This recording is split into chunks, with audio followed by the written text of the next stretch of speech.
በታሪክ ውስጥ ብዙ ጀግኖች አልፈዋል። አንዳንዶቹ በሰይፍ አንዳንዶቹ በጠመንጃ ታሪክ ሰርተዋል።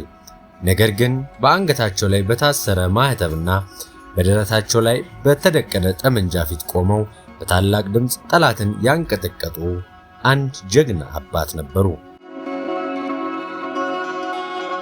በታሪክ መጽሐፍት ሐዋርያዊ ሰማዕት ተብለው የተጻፉት አቡነ ጴጥሮስ ናቸው። ዛሬ የማቀርብላችሁ ስለ ጸሎት ብቻ ሳይሆን ስለ እውነት መሞት ምን ማለት እንደሆነ ለዓለም ስላሳዩት ታላቅ አባት ይሆናል። ይህ ታሪክ ልብ የሚነካና አጓጊ መንፈስን የሚያነሳሳ በመሆኑ እስከ መጨረሻው እንድታዩ ጋበዝን። አቡነ ጴጥሮስ የተወለዱት በሰሜን ሸዋ ፊቼ አካባቢ ሲሆን ገና በወጣትነታቸው በደብረ ሊባኖስ ገዳም በትምህርትና በቅድስና አድገዋል። ግርማቸውና ትህትናቸው እጅግ ልዩ እንደሆነ ይነገርላቸዋል። በ1921 ዓመተ ምህረት በግብፅ እስክንድሪያ ሄደው ከታላላቅ አባቶች እጅ የጳጳስነትን ማዕረግ እንደተቀበሉ ይታወቃል። ነገር ግን የሹመታቸው ዘመን ደስታ ሳይሆን ታላቅ ፈተናን ይዞ ወደ እሳቸው መጣ። ፋሺስት ጣሊያን በታላቅ ጦር ኃይልና በመርዛማ ጋዝ ኢትዮጵያን ለመውረር ሲመጣ አቡነ ጴጥሮስ ቤተክርስቲያንና ሀገር አንድ ናቸው ብለው ወደ ጦር ግንባር ዘምተዋል። አቡነ ጴጥሮስ እንደ ሌሎች ጳጳሳት በቤተ መንግሥት አልተቀመጡም። ይልቁንም ከመስቀላቸው ጋር ወደ ጫካ ገቡ እንጂ ከአርበኞች ጋር አብረው በረሃ ለበረሃ ተንከራተቱ። በዚያ የሚያቃጥል ፀሐይና ብርድ ውስጥ አርበኞችን ለሀገራችሁ ሙቱ፣ ለሃይማኖታችሁ ጽኑ እያሉ ያበረታቱም ጀመር። ጣሊያኖች ይህንን ሲሰሙ ክፉኛ ደነገጡ። ይህ ጳጳስ ካልተያዘ ሕዝቡን ልንገዛው አንችልም ብለውም አሰቡ። በመጨረሻም በብዙ ውጣ ውረድ በክህደትና በሴራ እጅ ከፍንጅ ተያዙ። ታዲያ የእሳቸው መያዝ ከዓላማቸው ዞር አላደረጋቸውም። አቡነ ጴጥሮስ ተይዘው አዲስ አበባ መጡ። ጣሊያኖች ሊያባብሏቸው ሊያታልሏቸው ሞከሩ። ለጣሊያን መንግሥት ተገዛ፣ ሕዝብም እንዳይዋጋ ዘዝ፣ ይህንን ካደረግ ትልቅ ክብርና ገንዘብ እሰጥሃለሁም አሏቸው። አቡነ ጴጥሮስ ግን እንዲህ ሲሉ በአስገራሚ ምላሽ መለሱ።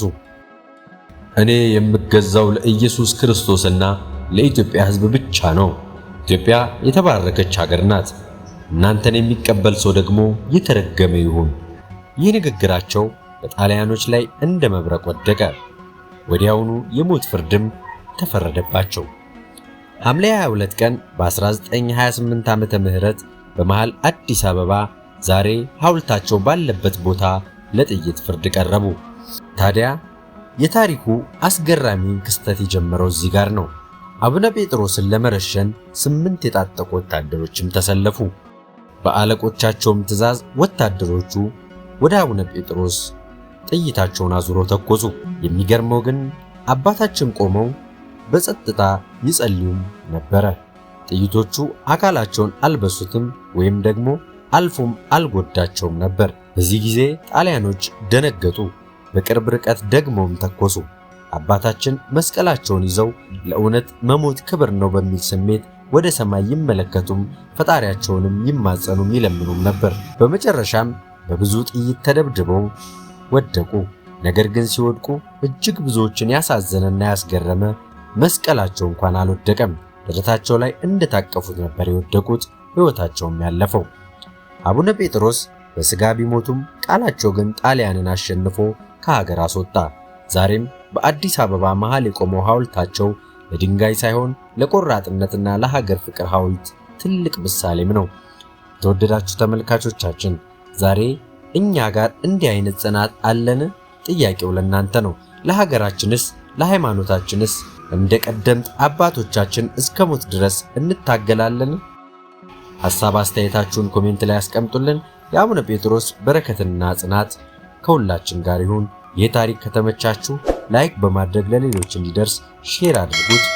በሌላ ቪዲዮ እስከምንገናኝ መልካም ጊዜ፣ መልካም ቆይታ ይሁንላችሁ።